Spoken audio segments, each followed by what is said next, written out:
안녕하세요. 건강한 아TV 하나언니예요. 기온이 오르면서 미세먼지가 기승을 부리고 있어요. 몇 년 전만 해도 이런 마스크가 필수품이 아니었는데 이제는 마스크 없이는 나갈 수가 없으니 이런 생각을 하니 슬프네요.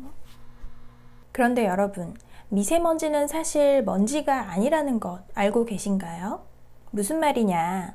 먼지와 미세먼지의 차이점부터 한번 살펴볼게요.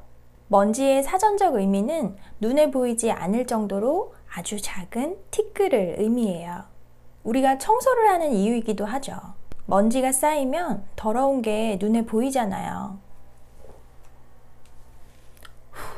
청소기를 돌리거나 걸레질을 하면 눈에 까맣게 먼지가 보이죠. 우리가 생각하는 먼지는 이런 것들이에요. 티끌모아 태산이라는 속담이 있죠.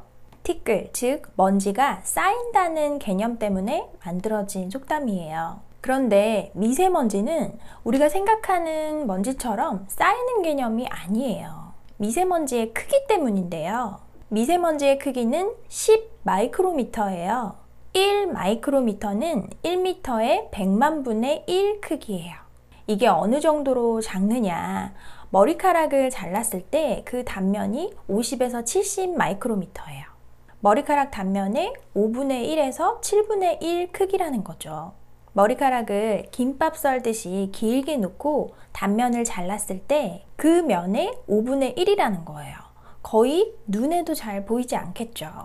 게다가 미세먼지의 성분은 중금속, 이산화황, 이산화질소와 같은 지속적으로 노출되면 건강에 안 좋은 물질들이에요. 먼지와 미세먼지의 가장 큰 차이는 먼지는 눈에 보이지만 미세먼지는 눈으로 확인하기 힘들다는 거예요. 뭐보다 작다고요? 머리카락의 단면보다도 작아요. 그리고 또 비교 대상이 있어요. 바로 모공이에요. 우리가 사람을 볼 때 상대방이 앞에 있어요. 아니면 내가 거울을 봐요. 자세히 들여다보지 않으면 모공은 잘 안 보이죠. 물론 가끔 이렇게 모공이 크신 분들이 있기도 합니다. 어쨌든 평균적인 모공의 크기가 20에서 25 마이크로미터예요. 미세먼지의 크기가 얼마였죠? 10 마이크로미터였잖아요. 모공의 절반 크기라는 거예요. 그러면 그 미세먼지가 모공으로 들어갈 수 있다, 없다? 들어갈 수 있다는 거예요. 거기에다 마스크까지 끼니까 피부에 자극이 더한 것 같아요. 제가 마스크 비교한 영상 있잖아요. 그거 찍느라고 마스크를 계속 꼈다 벗었다 했거든요. 또 화장품 안 묻게 하려고 맨 얼굴에다가 계속 마스크를 썼다 벗었다 했어요. 그랬더니 피부가 엄청 빨갛게 되고 나중에는 가려웠어요. 이건 뭐 안 낄 수도 없고 그렇습니다. 그런데 지금 미세먼지 크기만 얘기했잖아요. 맙소사, 작고 더 무서운 놈이 있습니다. 초미세먼지. 저는 미세먼지가 심한 날 머리도 지끈거리고요. 피부가 가려워요. 조그만 뾰루지도 잘 올라오는 편이고요. 초미세먼지는 크기가 2.5 마이크로미터예요. 미세먼지의 4분의 1 크기이죠. 머리카락 단면의 20분의 1 크기예요. 모공의 10분의 1 크기이고요. 그런데 여러분, 적혈구의 크기가 8 마이크로미터예요. 우리 피에 떠다니는 산소를 운반해주는 적혈구보다 초미세먼지의 크기가 더 작다는 얘기죠. 미세먼지와 초미세먼지에 노출되면 노출될수록 우리 몸에 들어오는 양이 더 많아지겠죠. 그리고 건강 문제를 일으킬 수 있습니다. 미국 심장협회에서는 공기오염과 고혈압이 연관이 있다는 기사를 발표했어요. 많은 학자들이 미세먼지와 초미세먼지는 우리가 아는 먼지처럼 폐에 쌓여서 문제를 일으키는 호흡기 질환이 아니라 혈관 안으로 침투해 심혈관 질환을 유발할 수 있다고 경고하고 있어요. 심장 건강 문제, 뇌졸중, 치매가 미세먼지와 초미세먼지로 인해 그 심각성이 높아지고 있는 것이죠. 먼지는 쌓이는 거라는 개념을 갖고 있지만 미세먼지는 쌓이지 않습니다. 둥둥 떠다녀요. 공기 중에도 떠다니고 내 몸에도 쉽게 침투할 수 있죠. 이것은 마치 유독가스와 같지 않나요? 저는 미세먼지의 심각성을 알리기 위해서는 미세먼지의 이름을 바꿔야 한다고 생각해요. 먼지라고 하니까 사람들이 그렇게 심각하게 생각하지 않는 것 같아요. 먼지 닦아내듯이 청소하면 없어지는 걸로 생각하시면 안 돼요.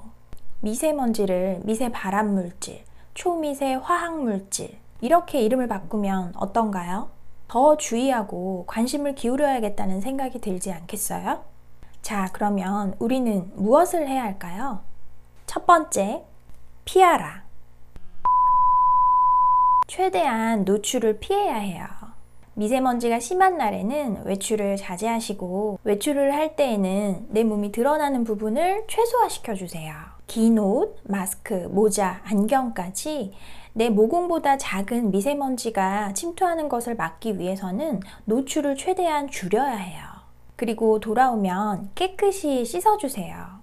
얼굴과 손은 물론이고 머리도 감고 옷도 세탁해서 묻어있는 먼지로부터의 노출을 최대한 줄여주세요. 두 번째, 마셔라.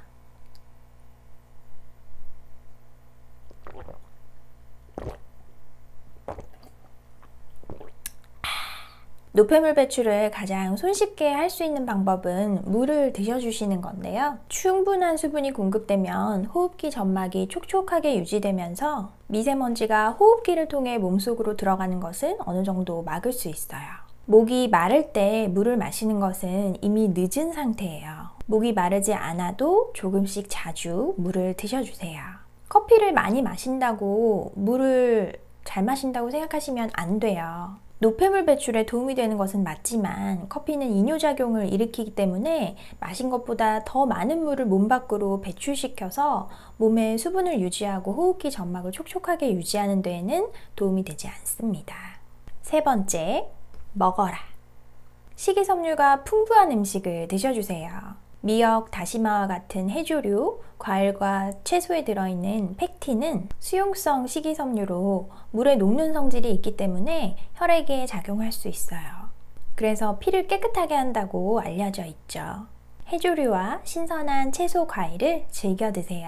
그리고 마지막으로 환기는 해야 할까요? 안 해야 할까요? 만약에 미세먼지가 진짜 먼지라면 환기를 하는 게 맞겠죠. 집에 쌓여있지 않게 환기시켜서 청소하고 내보내줘야겠죠. 그런데 미세먼지는 먼지처럼 쌓이기보다는 부유합니다. 둥둥 떠다녀요. 공기청정기 열심히 틀어서 겨우 집안 공기 깨끗하게 만들어 놨는데 미세먼지 심한 날 창문 활짝 열고 환기시키면 어떻게 되겠어요? 밖에 유독 가스가 있는데 누가 창문을 열어요? 집안 공기가 더 깨끗한데? 만약에 생선이나 고기를 구워 먹었거나 집 안의 활동만으로 공기질이 많이 안 좋은 상태면 환기를 시키는 게 맞겠지만 집 안 공기가 적절한 상태고 집 밖의 공기가 매우 나쁨이라면 굳이 환기를 시킬 필요가 없겠죠. 그리고 시시각각 미세먼지 농도가 바뀌기 때문에 환기를 시키려고 하시면 미세먼지 농도를 꼭 확인하고 미세먼지가 좀 덜할 때에 환기를 시키는 게 좋겠습니다. 뉴스의 일기예보는 미세먼지를 굉장히 단순하게 알려줘요. 나쁨, 보통, 좋음. 나빠도 매우 나쁨이 있고 최악이 있어서 해골 표시가 뜨는 그런 것들이 있는데 좀 너무 단순하게 알려주죠. 미세먼지 농도를 자세하게 동네별로 알려주는 앱이 많으니까 별도의 앱을 다운받으셔가지고 꼭 수시로 체크하시면 좋겠어요. 지도에 색깔로 알려주는 웹사이트도 있는데요. 에어비주얼이라는 사이트예요. 본문에 링크를 걸어둘 테니까 직접 눈으로 확인하시면서 대비하는 것도 좋을 것 같아요.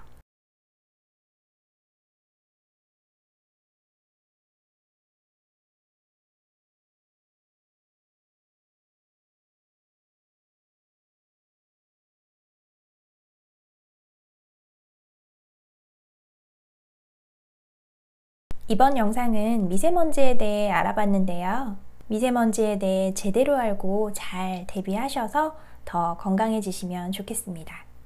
오늘 내용이 내 건강에 도움되는 내용이었다고 생각되시면 구독하기와 좋아요 눌러주세요. 구독하시면 더 건강해집니다.